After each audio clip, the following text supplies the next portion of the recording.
I'm Satyajit, and in this lecture, I'll be teaching you the Indian economy in the pre-British period.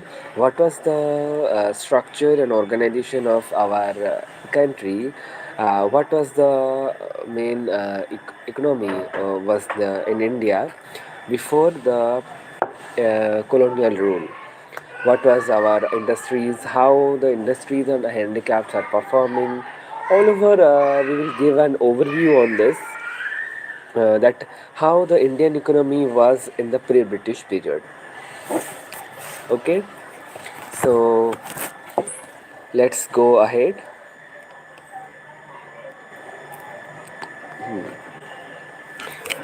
Yeah, sorry, am I audible?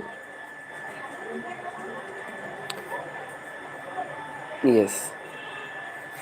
So, before the British before the British colonial rule, India's economy was largely agrarian and self sustained. That is, India's economy was based on approximately 70 to 72% on the agriculture sector. That is, and self sustained, because it doesn't depend on the other countries or other countries for importing goods and services. So it was self-sustained. Okay. Then the economic structure was well organized with a thriving trade system, and it included the blend of agriculture, handicrafts, and trades. Villages were the primary units of economic activity, and industries, especially handicrafts, were re-owned globally for their quality and variety. So all over, we can see here that agriculture and handicrafts are the is a was the base of our Indian economy. Agriculture, how? That is, we are self-sustained. We are producing as much food, crops and grains that is sufficient to us, and other spices kind of things we are exporting from our country through the trading system. And also, we in the handicraft industries were established by the Indians, that is different kind of architectural things, and small handicrafts, all things we will be reading those things. These are mostly famous, and it was globally renowned by its quality and variety. So the second point we will see here, that is the structure and organization of villages and towns. Let us see the villages situation. What was the structure of the villages in the pre-British period? So here there is two to three or four kind of variations, that the structures that as villages accepted into it, such as economic structure, how the villages are structurized in the economic basis. Villages were largely self-sufficient, as I told you that most of the cases, most of the villages are based on agricultural products, so they are very sufficient, self-sufficient in the agricultural sector, that they are producing, they produce as much foods and crops that is sufficient for them. Each village had a well defined land holding system and was often organized as a collective economic unit.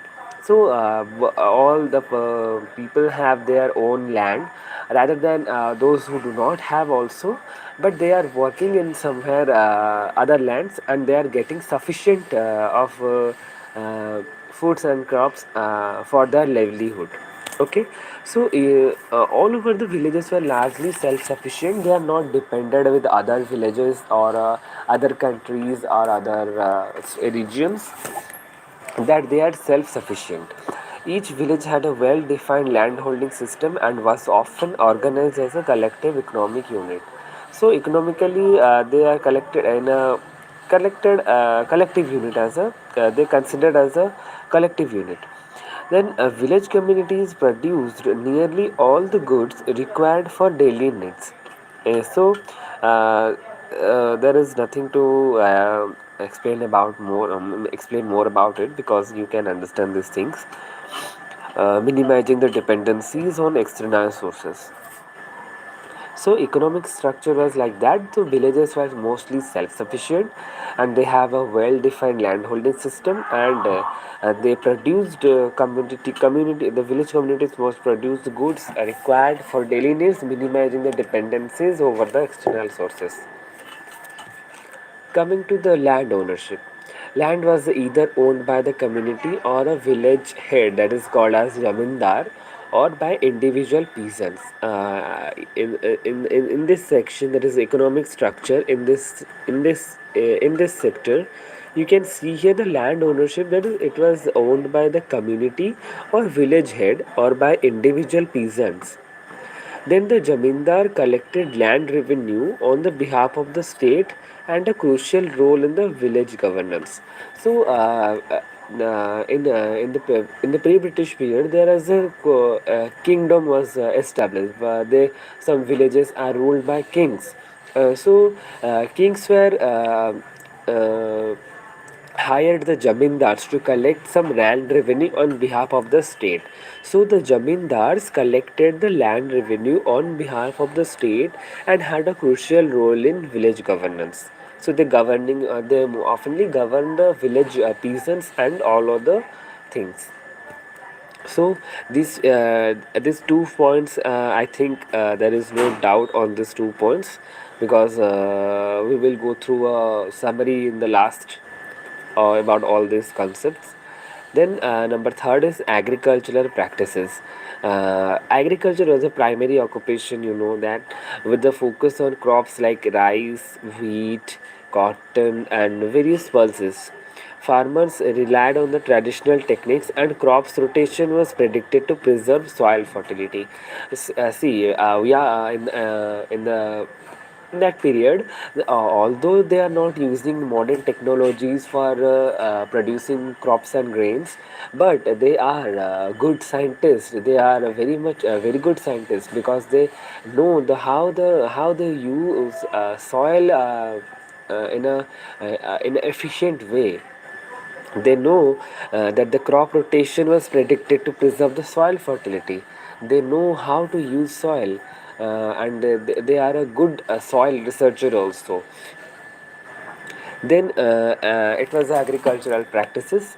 Uh, then coming to the social organization. Social organization, that is, each village had a various artisans and craftsmen, they're like blacksmiths, potters, weavers, who catered the local needs, creating an interdependencies and structure among the villagers. Look at the thing. If In the above, agriculture was the primary occupation, we read that.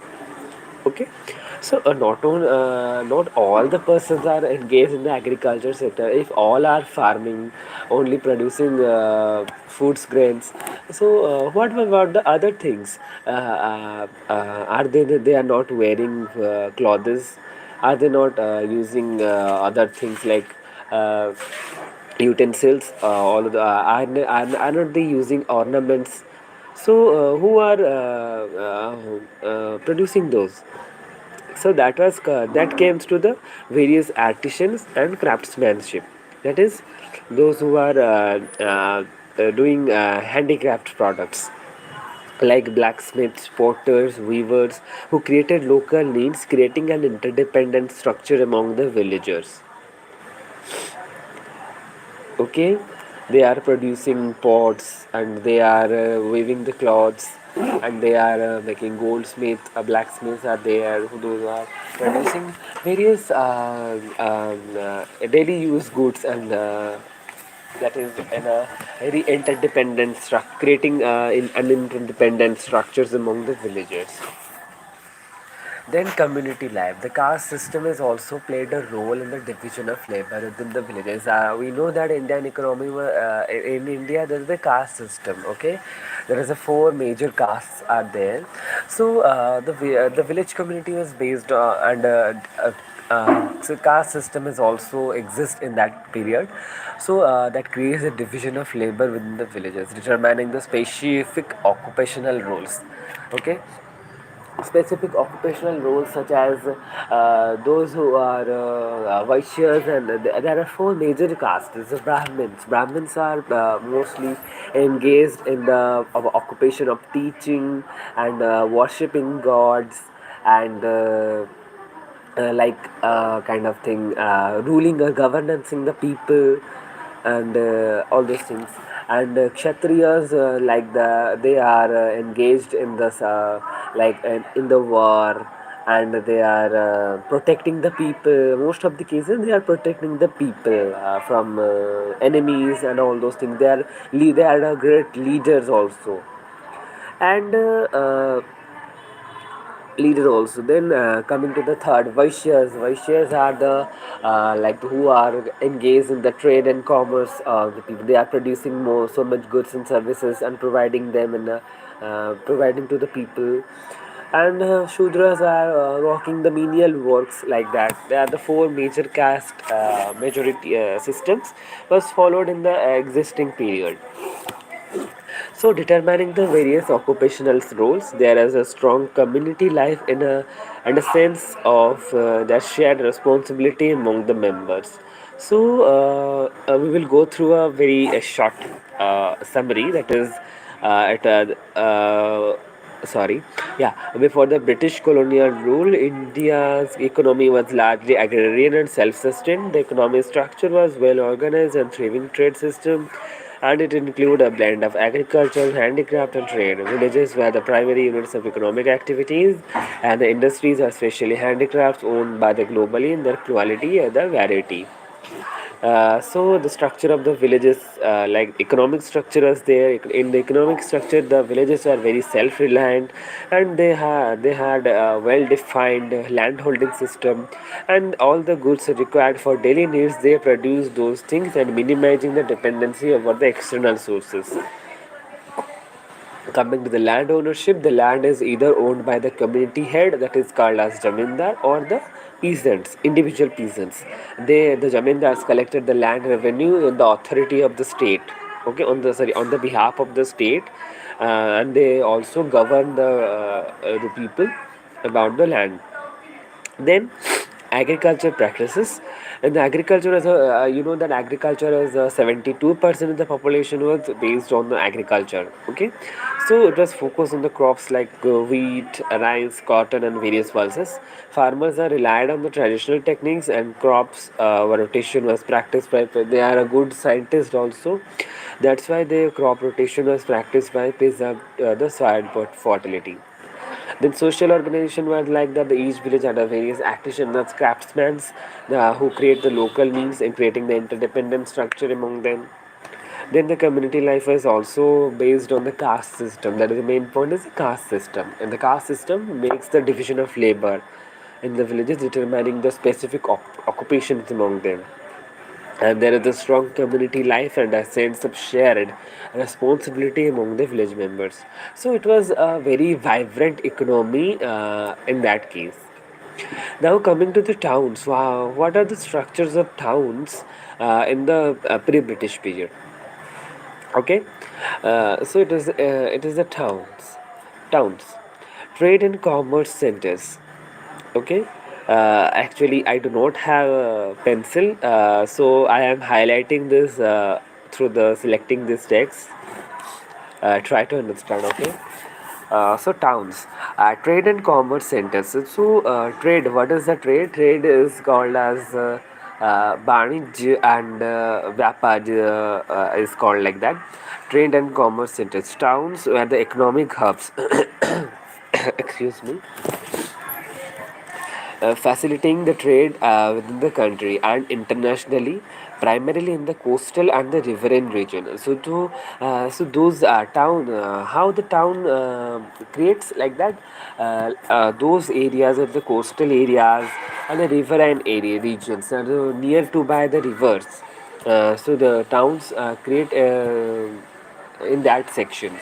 Okay, so that will helpful for the creating a town because that are sufficient in water, and there are natural resources are very in a plenty manner that helps to the surviving the most of the people, and there create the industries side behind beside that. So, trade and commerce centers are the towns. Okay, towns are the economic hubs, facilitating the trade within the country, internationally, primarily in the coastal and riverine region. Then, in the town, there is a occupational diversities there. Towns had a more diverse range of occupation because in towns there are much kind of needs. In the villages there are some kind of specific needs. There is food and clothes and other like fair element like things like uh, some occasional cases they need the diversifies occupation. But in the town or in the industrial areas, they are demanded by various kind of needs. That's why the occupational diversity is also high in the town areas because people are more demand according to their demand. They need their supplier. Okay, so town had a more diverse range of occupation, including merchants, traders, artisans, skilled laborers. Merchants in towns had a connection with the foreign markets. You know that merchants are in the town had a connection with the foreign markets. They are mostly they had their ships. Okay, they export the goods and goods from the one country from their country to the another foreign countries or like that. Merchants in towns had a connection with the foreign market, the particular through the trade routes exporting the Europe, Southeast Asia, and the Middle East. So they are mostly exporting these countries like Europe, Southeast Asia, Malaysia, and the Middle East. Then traders are also like that. Artisans, so those are they are doing pottery, weavers, and stone crafts, and gels crafts or diamond craftships, all those things. Various skilled laborers like it can be a blacksmith, it can be a goldsmith, it can be a fisherman, it can be a barber. Many kind of people are there who are skilled in various works. So occupational diversity we covered. Then guild system. Towns had guilds or associations of various crafts and trades. These guilds regulated the standards, prices, and the quality, ensuring the market control and safeguard artisan interests. Guild system is like that in the town because there are diversified wants and diversified needs are there, or diversified needs are there. They are associated in today's era, like a market is there who is setting the prices. Okay, setting the price. Our government is keeping the price. No, this product should be price range between this to this. You cannot charge or cannot charge higher price than it. So there is a market price which is regulated by the somebody. Okay, so it is like that. In the previous era, then in the pre-British period, we are also follow some rules and organization that the guild system. Towns had guilds or associations for various crafts and trades. These guilds regulated the standard prices, standards in the prices and the quality, how the goods standard would be like, prices of that goods from and then quality of the goods, ensuring the market control. So it's a kind of market control and the safeguarding the artisan's interest, and they are also it's kind of like a property right. Okay, they are providing security to the artisans on their interests. I think you understood, and if you have any doubt about this guild system, you can say comment me below. Okay, the market organization. The market organization like that. Town held regular market. Sorry, yeah, I have to highlight this. Okay, yeah. Market organization. Town held regular markets where goods produced in the villages were traded. So, in the town, where the goods and services, the agricultural products came from the villages. So towns held regular markets where goods and produce in the villages were traded. You have read, I think, you have read or you have watched in the movies or like cartoon films that those who are producing goods and like vegetables in the villages, they went to the towns to sell those goods, vegetables in the town market, because in the town the people are they will get more customer as compared to the villages. So the market organization, there is a big market was there in the towns. Okay, that the town holds regular markets where goods produced in the villages were traded, linking rural and urban economies. That is the linkage which is create the market. Through the market, the village and urban relation was built. They served as a center of economic activities that supported the regional economy. I think there is nothing much to understand here. Political and cultural center. Many towns also served as administrative and cultural centers, uh, with some gaining prominence due to the royal patronage, because there was a kingdom system. Because the political and cultural center was created in that time period. Many towns have served as administrative and cultural centers with some gaining prominence due to the royal patronage. Example like including in Delhi, Agra, Varanasi, and the coastal cities like Surat and Puri and Tamil Nadu's Rameshwaram. These are the most famous regional centers and cultural centers, and also political centers in Delhi, Agra, and Hooghly. In that time period, the coastal areas are various. They are famous for their various skilled and popular uh, goods and services. They are exporting from there.